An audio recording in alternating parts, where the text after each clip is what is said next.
سورہ کہف آیت نمبر 45. اعوذ باللہ من الشیطان الرجیم. بسم اللہ الرحمن الرحیم. سورہ کہف میں آپ نے دیکھا کہ ہم کس طرح جمعے کو جلدی جلدی سے پڑھتے ہیں اور اس کی ایک ایک آیت کیسی نصیحت سے بھری ہوئی ہے. تو آپ خود سوچئے گا کہ ہم کتنی گستاخیاں کر رہے ہیں، کتنا مذاق کر رہے ہیں اللہ کی کتاب کے ساتھ. اور یہ ایک ایک آیت جو بالکل ہی نصیحت سے بھری ہوئی ہے.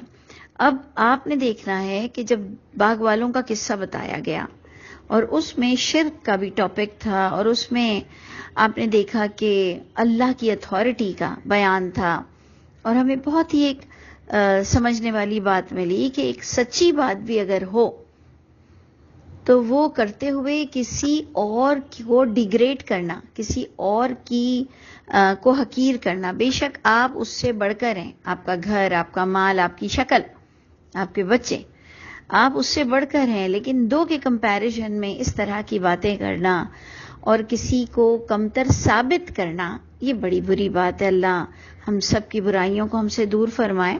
یہ بات بتاتے ہوئے جب ہم آیت 45 پر پہنچتے ہیں تو اب اللہ تعالیٰ ایک ایگزامپل دے رہے ہیں کہ دیکھو دنیا میں تمہیں جو بھیجا گیا ہے تو ایسے نہ ہو کہ تم ناکام لوٹ آؤ، کیونکہ ہم سب کو ہم آئے ہی جانے کے لیے ہیں اور ہمیں اپنے بہترین اعمال نامے ساتھ میں لے جانے ہیں.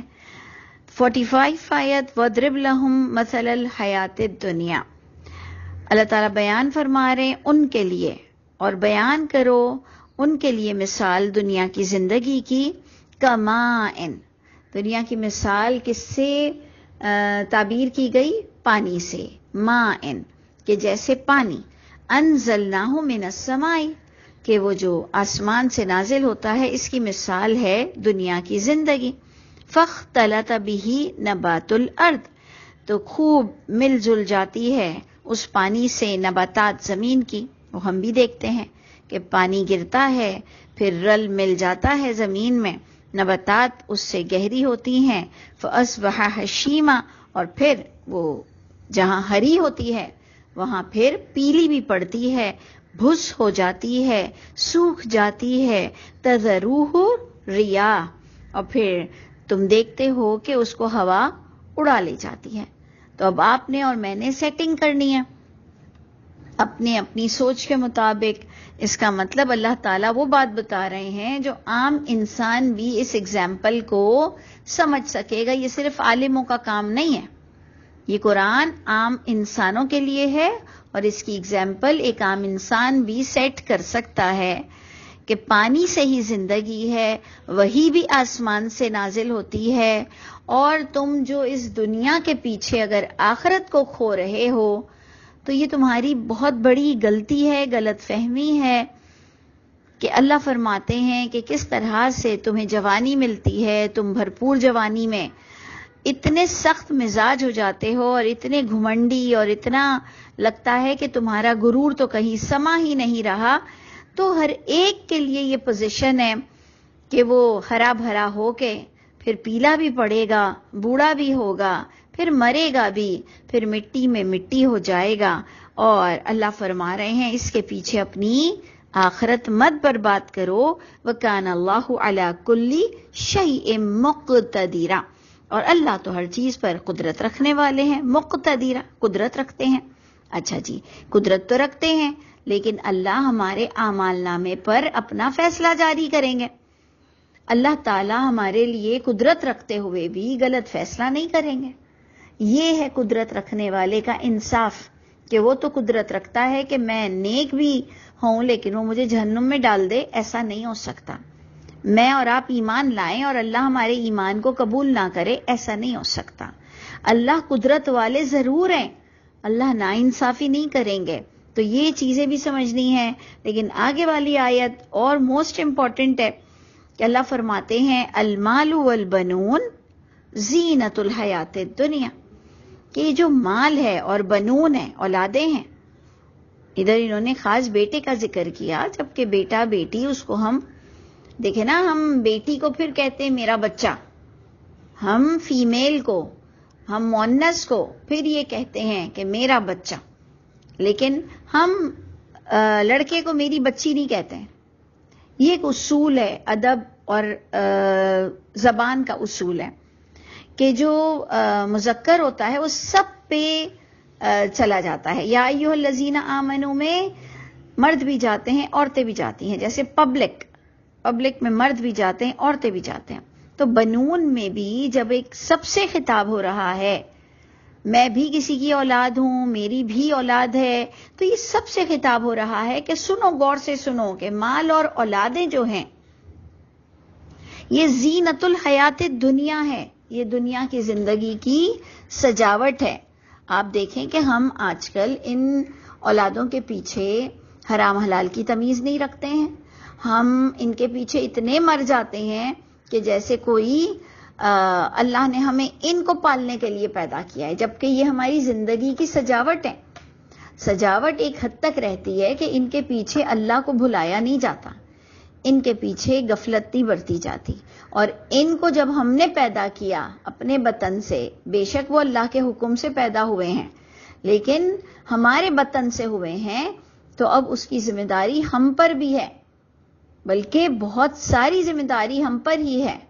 پھر ان کی جوانی کے بعد وہ اپنی زندگی جیتے ہیں اور اپنا حساب کتاب دیں گے، لیکن جب تک میری اور آپ کی ذمہ داری تھی ہمارے بچوں کو پالنا، پرورش کرنا، ان کے عاقل ہونے تک، ان کے بالغ ہونے تک، اس کا ہمیں جواب ضرور دینا پڑے گا کہ ہم نے اپنے بچوں کو کیا سکھایا اور کیا وقت لگایا، اور ان کی پوری زندگی کا حصے میں 24 گھنٹے کدھر جاتے تھے اور اس میں سے اللہ کے لیے کتنے گھنٹے نکالتے تھے.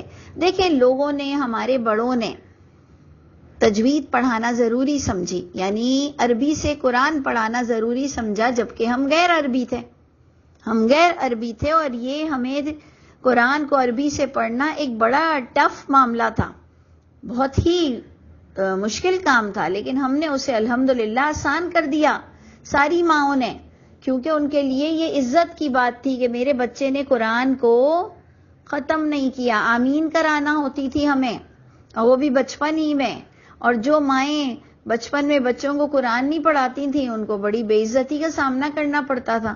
جیسے مائیں اگر اسکول نہیں پڑھائیں گی اور بچے ننگے پیر اور جوؤں والے اور بغیر نہائے ہوئے ہوتے ہیں، تو سب چیزوں میں والدین کو بڑی ذلت کا سامنا کرنا پڑتا ہے. جو ہو جائے اور پڑھے لکھے نہ ہوں، اور اگر میٹرک نہ کیے ہوئے ہوں تو ہم سب چھپتے چھپاتے پھرتے ہیں. کم سے کم اب تو خیر ڈگریز اور تعلیمات بڑھتی ہی چلی گئیں، تو لیکن ہم نے شرم محسوس ہی نہیں کیا کہ ہم نے اپنے بچوں کو کبھی ترجمے کی طرف نہ خود لائے اور نہ بچوں کو لائے. کیونکہ وہ جو بے شرمی چلتی ہے تو وہ پھر آفیشیل ہو جاتی ہے، وہاں سے تباہی اور بربادی شروع ہوتی ہے. جب اس کو سب کے بیچ میں بھی آپ خود بھی نہ پڑھیں ترجمہ اور اپنے بچوں کو بھی نہ پڑھائیں، وقت بھی نہ نکالیں، اور آپ کا مقصد ہو صرف ثواب کمانا یا 30 پارے پورے کر کر آمین کرنا اور پھر کچھ تحفے بانٹنا اور لوگوں کو یہ بتانا کہ جی روز مولوی صاحب آ رہے ہیں.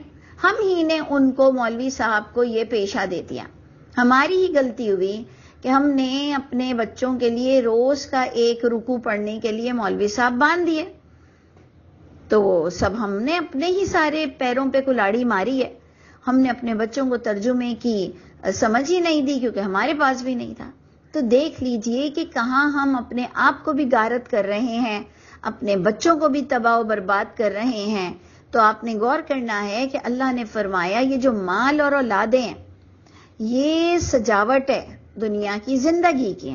اس سجاوٹ کو جب آپ اور میں اپنے گھروں میں بھی، ہم یہ بات اچھی طرح جانتے ہیں کہ ہم مر جانے والے ہیں. سب نے اس بات کو اگری کرنا ہے کہ ہاں جی میں تو مر جانے والی ہوں. سب چاہے کوئی اللہ کو مانے نہیں مانے، چاہے کوئی عمل والا ہو نہیں ہو، سب اس بات کو ریئلائز کرتے ہیں کہ اس نے مر جانا ہے. اس کے باوجود بھی وہ اپنے گھر کو تھوڑا بہت اپنی استطاعت کے مطابق سجاتا ہے. اپنی گاڑی، اپنی رکشہ، اپنی گھوڑا گاڑی، اپنی گدا گاڑی، اپنے جو اللہ نے اسے دیا ہے، اپنی چٹائی، اپنی کچی دیواریں، اس پر بھی وہ کچھ فریمیں لگاتا ہے. یعنی یہ سجاوٹ کوئی حرام نہیں ہے، کوئی برا نہیں ہے.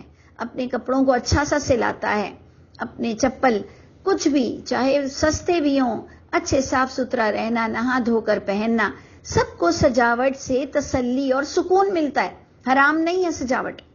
مال اور اولاد بھی زینت ہے، بس ان سجاوٹ کے پیچھے حرام حلال کا خیال نہیں رکھنا، غفلت برتنا، اپنے مقصد حیات کو بھول جانا، اپنا آپ بھول جانا کہ آپ آئے کس لیے تھے. اور یوں تو ہمیں کوئی چوٹ لگ جائے، کوئی زیور کھو جائے، ہم کہتے ہیں انا للہ و انا الیہ راجعون. سب سے بڑھ کر تو ہم نے اسے بڑا مشہور کر دیا کہ کوئی مر جائے تو ہم یہ تکیہ کلام ہے مرنے پر، انا للہ و انا الیہ راجعون. اتنا مشہور ہے، لیکن اس کی ڈیپتھ، اس کی گہرائی، اس کا الفاظ کس حد تک نورانی ہے. اگر ہم سمجھیں کہ انا للہ، بے شک ہم اللہ کے لیے ہی پیدا ہوئے تھے، اللہ کا کام کرنا تھا. اللہ نے اس زندگی میں ہم سے کلمہ بلند کروانا تھا، ہم پر ذمہ داری ڈالی گئی تھی. سورہ مدثر میں بھی اللہ فرماتے ہیں کہ وہ جو اللہ کی کبریائی بیان کرتا ہے کہ یا ایھا المدثر قم فانذر وربک فکبر، آپ اٹھو اور اپنے رب کی کبریائی بیان کرو. تو ہم اس مقصد کو بھول جاتے ہیں جبکہ ہم انا للہ و انا الیہ راجعون پڑھنے کے ماہر ہیں. تو اللہ کرے کہ ہمیں اس کی سمجھ آ جائے کہ ہم اللہ کے لیے آئے تھے اس دنیا میں، اور اللہ نے ہمیں سائیڈ ڈشز دیں اور ہمیں بڑی زینت سے نوازا، اور ہمیں اولاد اور خوشیاں اور مال اور خوبصورتی اور دنیا سے نوازا. بس اللہ کرے کہ ہم اس کشتی کی طرح نہ ہوں کہ جی پانی اپنے اندر لے لیں، کشتی ڈوب جائے گی. پانی اندر آ جائے گا کشتی میں تو ڈوب جائے گی. اور کون کہہ رہا ہے کہ پہاڑوں پہ جا کے رہ لو؟ ہم کو پانی کے ساتھ ہی رہنا ہے. کشتی اور پانی کا ایک ساتھ ہی رہن سہن ہوتا ہے، بس وہ بیلنس کے ساتھ چلتی ہے کشتی. اپنا خیال رکھتی ہے کہ اس کے اندر سوراخ نہ ہو جائیں، کہ جس سے اس کے اندر پانی نہ آ جائے، جس سے وہ خود بھی ڈوبے اور سارے بیٹھنے والوں کو بھی ڈبا دیں. اللہ مجھ کو اور آپ کو بیلنس زندگی کی جو حقیقت ہے اس پر چلنا، اور اس مال اور اولاد سے ہمیں بلندی اور درجات دنیا اور آخرت دونوں میں نصیب فرما دے. باقیات الصالحات، باقی رہنے والی صالحات ہیں. یہ مال اور بنون تو اگر ان کو اللہ کے راستے میں خرچ نہیں کیا تو ٹھیک ہے، سجاوٹ تھی، لیکن تمہاری باقی رہنے والے تو صالحات ہیں. جو مال بھی اگر تم نے لگایا اچھی جگہ، اولاد کے بھی ساتھ، اور اولاد کو بھی تم نے اچھی تربیت دی، تو انشاءاللہ نور علی نور ہوگا. یہ صالحات جو کرو گے یہ خیرن عند ربک ہوگا، بہت بہترین جزا پاؤ گے اپنے رب کے پاس، ثواب کے بھی اعتبار سے. یہ جو ہم ثواب کرتے ہیں نا، یہ پڑھ لو ثواب ہے، وہ پڑھ لو ثواب ہے، تو ثواب یعنی اجر کہ رہ جانے والی وہ نیکیاں ہیں جو ثواب ہوں گی، جو نتیجے کے لحاظ سے بہت بہترین ہوں گی، اور عملہ امید کے اعتبار سے بھی بہت بلند ہوگی. اور اللہ تعالیٰ یہ جو میں آپ سے کہہ رہی ہوں، اللہ مجھے بھی اس معاملے میں بہت کانشیسنیس عطا فرما دے، اور اللہ تعالیٰ ہم سب کو مومنوں میں سے کر دے، ہماری اولادوں کو بھی، اور ہمارے مال اس میں سے اللہ ہمیں حرام کو نکالنے کی توفیق عطا فرمائیے. حرام سے گریز کریں انشاءاللہ، حرام سے ہم کراہت کریں انشاءاللہ، اور اللہ تعالیٰ ہمیں آپ نے جو کچھ دیا ہے وہ سب پاکیزہ ہو، اور اللہ تعالیٰ ہم سب کو دل کی پاکیزگی سے بھی نواز دیجیے گا.